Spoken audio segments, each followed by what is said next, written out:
Muy buenas tardes, zaranderos. Nos encontramos hoy junto a Tomás Sánchez Martínez, que es documentalista y bueno, nos va a hablar sobre la leyenda de la Iluminada de Algaida. Claramente, él sabe más información que nosotros y muchas gracias por aceptar nuestra invitación y venir a contar pues todo lo que sabe a este proyecto Encantado. y cómo estás, lo primero. Muy bien, encantado de estar con vosotros. Me alegro. Bueno, pues la primera pregunta sería de ¿qué sabes tú sobre esta leyenda y cuéntanos? Bien, pues por un lado tenemos las fuentes documentales y por otro lado tenemos los testimonios orales de la gente mayor que nos ha ido informando, ¿vale? Las fuentes documentales se conservan en el Archivo Municipal de Archena, en el Archivo Municipal de Murcia, porque todos estos acontecimientos fueron documentados por los periodistas del final del siglo XIX y principios del siglo XX. Y luego los testimonios orales, con mi bisabuelos, mis abuelos, que la llegaron a conocer, incluso convivieron con ella.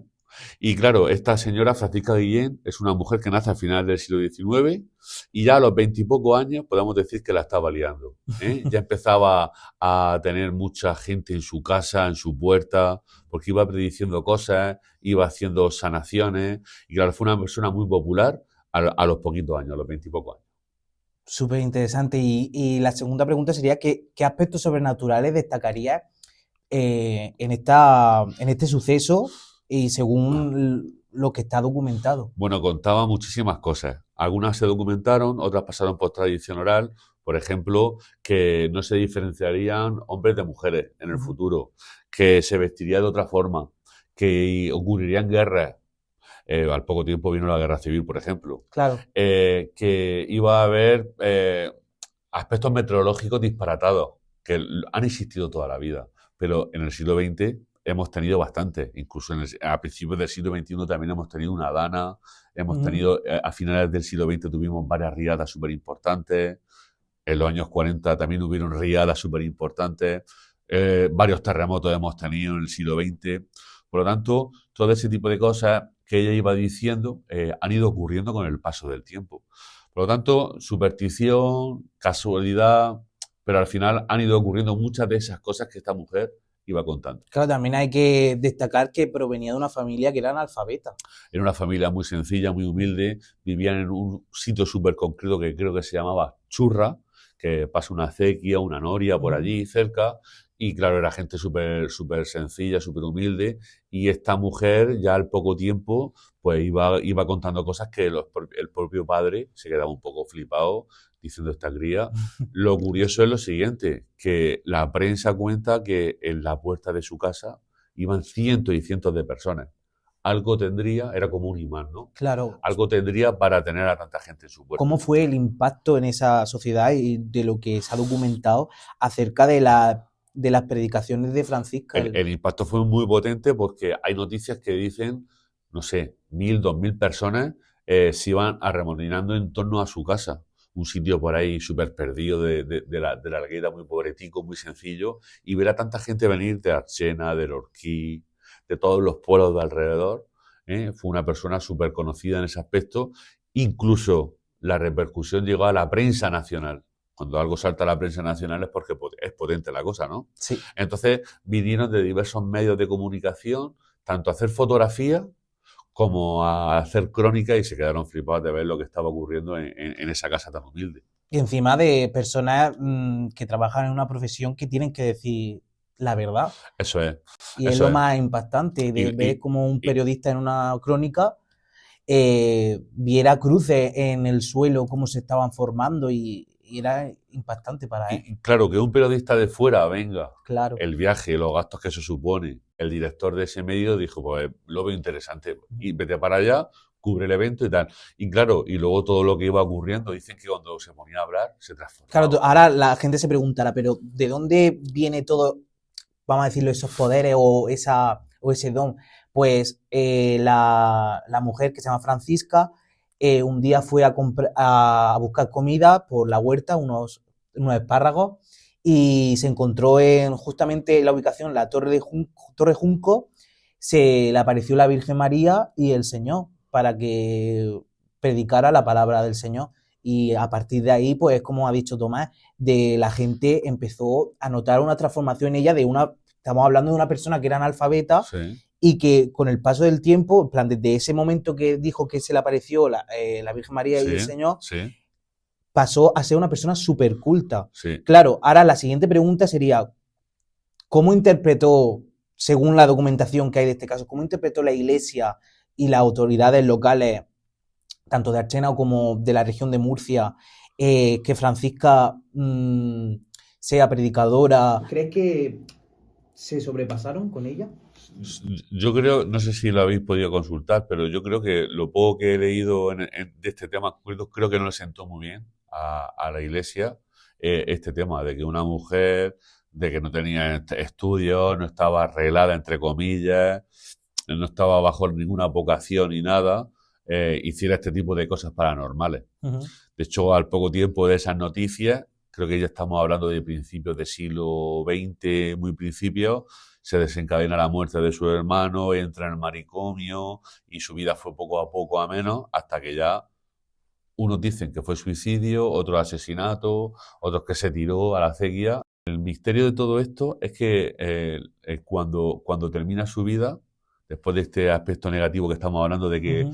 la iglesia no lo ve correcto, cuando fallece y se entierra, hay mucha gente de la localidad que cada vez que iba al cementerio, o bien le llevaba flores, o pasaba por su tumba, seguía siendo como un imán Para la después de gente, estar después fallecida. de la muerte. ¿Eh? Fíjate. Sí. Luego también hacía remedios disparatados. ¿Eh? Hay por ahí muchos remedios disparatados que hacía, por ejemplo, de decir a la gente que durmiera durante 8 días encima de un tejado con los brazos abiertos. Cosas así súper curiosas que nos parecen ahora, pero que claro, la gente Claro. inculta, analfabeta, recordemos que a finales del siglo XIX, principios del XX, el nivel de alfabetismo en Murcia era súper elevado. Entonces, claro, la gente, pues si te contaban una milonga o cualquier cosa, pues la gente se lo creía. Muchas veces coincidiría en sus predicciones y otras veces no. Lo cierto es que con el tema de la meteorología yo creo que coincidió bastantes cosas. Uh-huh. Y claro, ya en el siglo XXI, esta mujer ha sido súper mediática en muchos medios de comunicación nacionales, en muchos medios de comunicación, en muchos programas de misterio nacionales. Y esto enlaza con la pregunta de, claramente, ¿cómo crees que esta historia ha impactado a la cultura de la región de Murcia y crees que le favorece? En la región de Murcia ha impactado bastante, sobre todo en su territorio, ¿vale? En la zona del Valle de Ricote, de Archena, de la Algueida, del Orquí, de toda esa zona. Creo que se le ha hecho una especie de monumento especial o significativo dentro del cementerio de Archena. Uh-huh. Y claro, sigue estando en el colectivo de todo el pueblo, porque después de más de 120 años, 120 años por ahí que esta mujer falleció, pues la gente sigue hablando, porque son los nietos, los bisnietos de toda aquella gente mayor que convivió con ella, y como la tradición ahora se va pasando de padres a hijos, pues todo este tema ha ido pasando de padre a hijo. Bueno, Tomás, veo que has traído material para esta leyenda. Bueno, cuéntanos un poco qué se puede encontrar. Sí, pues por un lado, noticias relacionadas con esta mujer en una publicación que se llama La historia contemporánea de una población en relación a Archena. Se publicó un trabajo, ¿vale? Y como vemos, casi todas las noticias giran en torno al año 1900, que es cuando esta mujer se hizo famosa. Y tenemos diversas fuentes documentales, como el Diario de Murcia, que es uno de los periódicos más importantes de aquí de Murcia, que el periodista era José Martínez Tornel, de Patiño, ¿vale? Y en el año 1900 pues se hizo eco de casi todas las noticias. Y luego la otra fuente documental importante de la que estamos hablando es el Archivo Municipal de Archena, donde pues se iban describiendo también todos los sucesos y todos los aspectos relacionados con el tema de sus problemas que tuvo esta mujer. Porque creo que la Guardia Civil fue a su casa a detenerla para llevarla al manicomio, falleció el hermano en el intento. Entonces, claro, todo eso, como es un tema municipal, quedó registrado y son las dos fuentes documentales principales, la prensa y, por otro lado, las actas del Archivo Municipal de Archena. Y luego, pues bueno, algunos recortes de periódico que han ido saliendo con el paso del tiempo, como hablamos de Antonio Botías, que ha sido uno de los periodistas que más ha trabajado este tema, ¿vale? Y ya por último, pues ese homenaje al monumento funerario que se le hizo hace muy poquito tiempo en el propio cementerio de Archena en el año 2022. Sí. Pues muchas gracias por traernos toda esta documentación y sobre todo lo último sería cómo una persona, por ejemplo, que no sepa cómo documentarse a la hora pues no sé, no estoy hablando de este misterio, sino de cualquier misterio o cualquier curiosidad, Sí. ¿qué debe de hacer? Bien. Porque hay muchas personas que, sobre todo los jóvenes, Sí. que no sabemos muy bien, nos documentamos siempre por internet. Sí. Entonces, qué recomienda o qué paso hay que seguir para documentarse de una forma correcta? Bien, pues lo primero de todo es buscar la bibliografía que haya sobre el tema.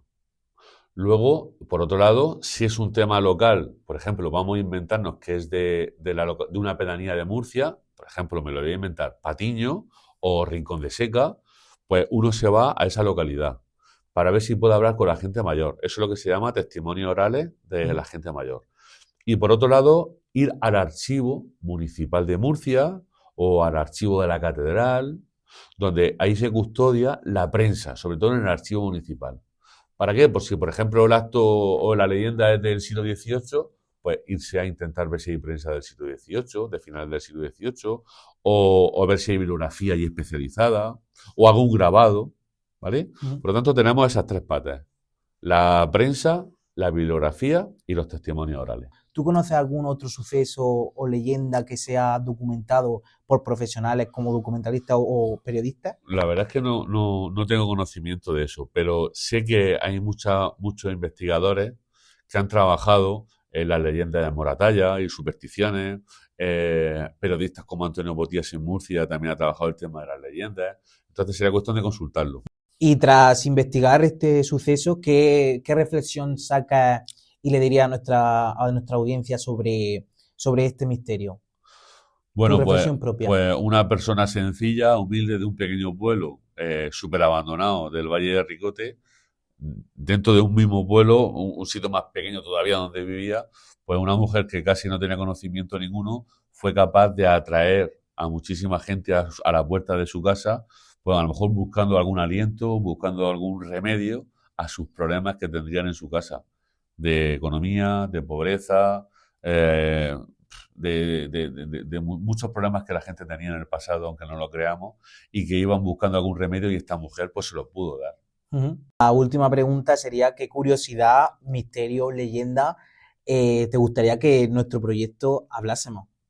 Bien, pues hay un librito que seguro que conocéis, que es el de Díaz Casou, sobre las leyendas, que lo recomiendo. Eso es un libro antiguo de finales del siglo XIX. Y luego, pues algunos del siglo XXI, pues todos los libros que se han ido publicando, por ejemplo, Antonio Botías, relacionados con las leyendas de Murcia y los misterios, pues para tener un poco bibliografía antigua y bibliografía del siglo XXI. Pues muchas gracias, Tomás, Encantado. por aceptar nuestra invitación, y espero que, tengo segurísimo que a nuestros espectadores les ha gustado esta entrevista. Un cordial saludo.